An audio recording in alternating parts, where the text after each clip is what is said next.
A woman starts receiving anonymous gifts at her home. At first, they seem harmless, a bottle of wine, a handwritten note. But then the gifts become more personal, more specific, more unsettling.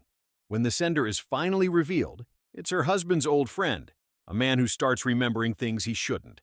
And by the time she realizes what these gifts actually mean, it's already too late. This couple is in grave danger, but only one of them can see it.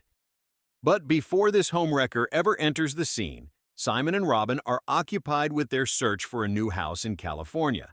They are being shown around this really big, beautiful property by an estate agent. Simon just got himself a new job, which is the whole reason they're trying to leave Chicago and start fresh somewhere new. Later on, they are in a department store picking out furniture for the new place. A random guy comes up to Simon, claiming they used to go to school together. The guy introduces himself as Gordon, but Simon remembers him as Gordo. Before they can even get into a proper conversation, the store clerk interrupts. Robin, not wanting to be dismissive, asks for Gordo's number and tells him they should all hang out sometime. The next day, Simon leaves for work, and Robin is in the shower when the doorbell rings. She goes to the door and finds nobody standing there, just a bottle of wine and a letter from Gordo sitting on the doorstep. Simon comes home and she shows him the letter. They're both confused about how he even knew where they lived, but Robin takes it as a sweet gesture. Robin goes to visit her neighbor Lucy the next day and shares that she actually lost a pregnancy the year before. Later that same day, Gordo just shows up at their door. Robin is polite about it, though. She thanks him for the wine and mentions that Simon should have been in touch. Gordo waves it off and pulls out this handwritten list of contacts for her. Plumbers, a maid service, a glass cleaner, like a little welcome to the neighborhood package.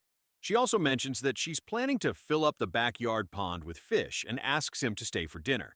At dinner, Gordon asks Simon if he's still in touch with Greg Pearson. Simon says he's not. Gordo starts talking about their high school days. Simon asks about Gordo's life. Gordo says he went into the military after school, left at some point, and life was hard. Once Gordo is gone, Simon tells Robin the whole evening made him uneasy. He thinks Gordo is a strange guy.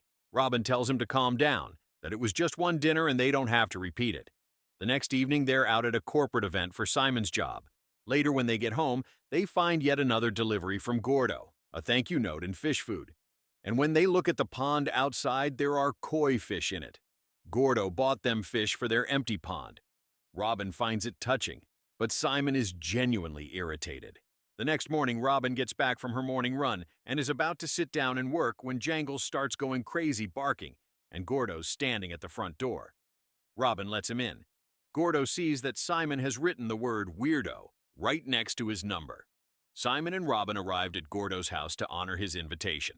And when those gates open and they see Gordo's place, they cannot believe their eyes. The man is living in an absolutely enormous, stunning house. Gordo meets them at the door and they hand him a bottle of wine.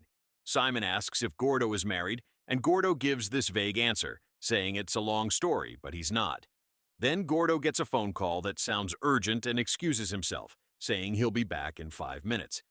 They take the opportunity to snoop around upstairs, but when they see his car pulling back into the driveway, they scramble back down and act completely normal. Simon sends Robin out to the car and tells her he needs a minute alone with Gordo. Simon flat out tells Gordo to stop coming around and to focus on fixing his own life. They get back in the car and head for the gate. They get home and go to bed thinking it's finally done with. But Robin can't shake the feeling that something is off. She comes back from her morning run the next day to find every single one of the koi fish floating dead in the pond. Then she realizes something even worse. Jangles is nowhere to be found. Simon immediately drives over to Gordo's supposed house, but when he knocks, a completely different family answers. They have no clue who Gordon is. The police get brought in, and one of the officers explains that Gordo used to work as a driver for the actual owner of that house, which gave him access to the garage. The following morning, Robin is alone at home when she hears water running somewhere. Someone has turned on one of the taps. She is completely rattled at this point, barely getting any sleep. She goes next door to Lucy's to get out of the house for a bit. While she's using the bathroom there, she opens the medicine cabinet and spots sleeping pills. She quietly takes a few. That night, Simon is fast asleep, and Robin slips out of bed and into another room to take some of the pills she's been hiding. On her way back to the bedroom, she notices the hallway light is on. She creeps toward it to check, and suddenly Jangles appears at the window, shocking her. In the morning, she finds a letter from Gordo in the mailbox. He apologizes for lying about where he lives, saying he'd be too embarrassed to show them his real place. He says he'll back off like they asked, and mentions that he forgives Simon. He even writes something specifically to Simon about being willing to let bygones be bygones. Robin reads that part out loud to Simon and asks him what Gordo means by letting bygones be bygones. Simon brushes it off, calls Gordo an unstable man who doesn't know what he's saying. Simon is at work where he's told he's being considered for a promotion, with his main competition being a co-worker named Danny McDonald. Back home, Robin is in the kitchen cutting vegetables when she hears a door. She goes to check and suddenly has a panic attack and passes out on the floor. She wakes up the next morning in bed, and Simon tells her he came home and found her collapsed. Scared, she brings up the bygone comment again. He gets visibly flustered and tells her to drop it and stop obsessing over Gordo. Time passes and things seem to settle down. Then one day, Robin comes to Simon with a gift, a positive pregnancy test. Months go by, and Robin is now showing. Robin is at home surrounded by family and friends at what looks like a baby shower. She pulls Simon's sister aside and asks her if she knows anything about Gordo. Gordo was sexually abused by an older student at school, got severely bullied afterward, and ended up having to switch schools entirely. She tells Robin to dig deeper with Simon because apparently Simon and his friend Greg Pearson were involved in reporting the incident. And after that report, Gordo was bullied by everyone in school for supposedly being gay. She tracks down Greg Pearson, going to meet him at his workplace. Greg tells her that Simon invented the whole molestation story from scratch. He made it up because he was a bully and he simply wanted to torment Gordo. When Gordo's father heard the story, he believed it and in a rage tried to burn his own son alive. Back home, Simon gets word from a colleague that his competition for the promotion is now under investigation.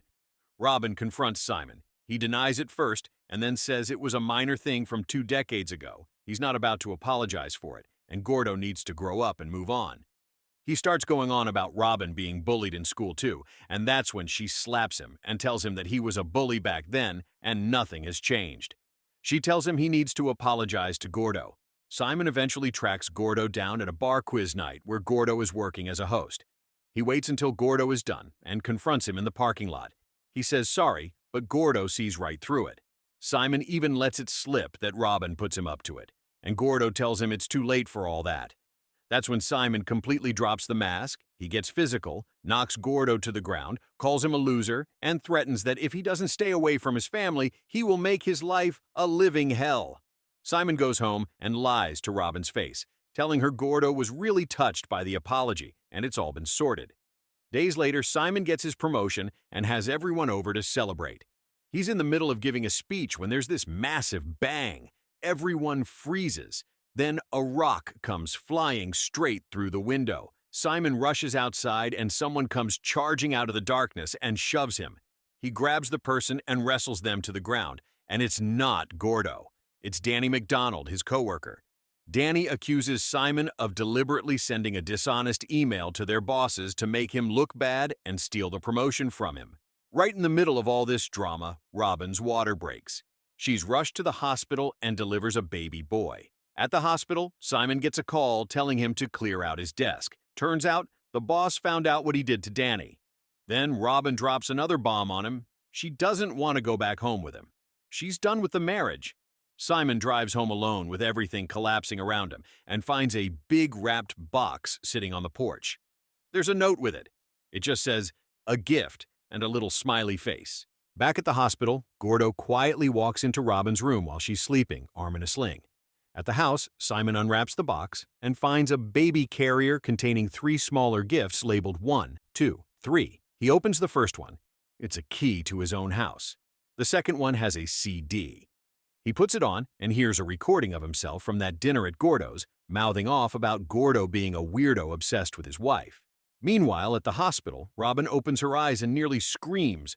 Gordo is just standing there in her room. He smiles and congratulates her, casually asking if it's a boy or a girl. Back at the house, Simon tears open the third gift. It's a DVD. Written on it are the words, "Watch me," with a smiley face underneath. He puts it on, and what he sees makes his stomach drop. Gordo had hidden cameras all over their house and had been recording Robin the entire time she was home alone.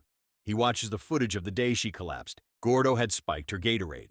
Back at the hospital, Gordo is calmly telling Robin with a straight face that Simon is responsible for his injuries. Simon, having just watched all of that footage, floors it to the hospital and tries calling Robin. He gets there and she's not in her room. He spots Gordo stepping into an elevator, but misses him and has to take the stairs, frantically searching everywhere. Simon sees Gordo calling his phone. He's not scared or frantic, he's calm. He refuses to tell Simon whether or not he violated Robin and fathered her child. Then he tells Simon to go check the baby's eyes, because the eyes never lie. Simon runs back to the maternity ward, stares at his newborn son trying to find some kind of answer, but the nurse steps in and pulls the curtain closed before he can make sense of anything. He sinks to the floor, crying because he has lost everything. And then Gordo walks out of that hospital. In the end, Gordon was just a man who wanted revenge for the cruelty done to him by Simon. He found his way into Simon and Robin's life. Simon being cautious due to the fact that he was aware of what he did to Gordon when they were in high school. Robin, on the other hand, who was at first unaware of what Simon did to Gordon, is very welcoming to Gordon based on the fact that he was her husband's high school classmate. Simon, being the real villain in the story, did all he could to hide that he told a false story about Gordon in high school, which caused him to be bullied and his father to nearly kill him. Gordon behaves creepily to them, and Simon has to warn him to back off. Upon the warning, paranoia takes over Robin so much so that she is not aware that Gordon once came into her home, drugged her, and she fainted, but it was ruled as a panic attack. After this, she falls pregnant, after suffering miscarriages with Simon. Gordon lets them live a peaceful life throughout the duration of the pregnancy, waiting and planning how to strike Simon. Simon also shoots himself in the leg when he attacks Gordon and tells lies against his fellow coworker to his boss, all for a promotion. While Robin is giving birth, Gordon's elaborate plans unfold. Robin has already told Simon that she wants out of the marriage based on the things she found out. The things he did to Simon and to his coworker. Gordon sent the video of himself touching Robin the day he drugged her. Simon rushes back to the hospital where Gordon insinuates that the baby was not Simon's. But before Simon can fully discern, the nurse takes the baby away, and he is left broken as he lost his job from his dishonest and convincing nature, lost his wife from his cruelty, and lost the hopes of being a father. Gordon is left satisfied. That's it for today's story, everyone. But before you go, I gotta ask, how would you have done if you were in Simon's position? Leave your thoughts in the comments below. Thanks for watching, and don't forget to subscribe for more twisted stories like this.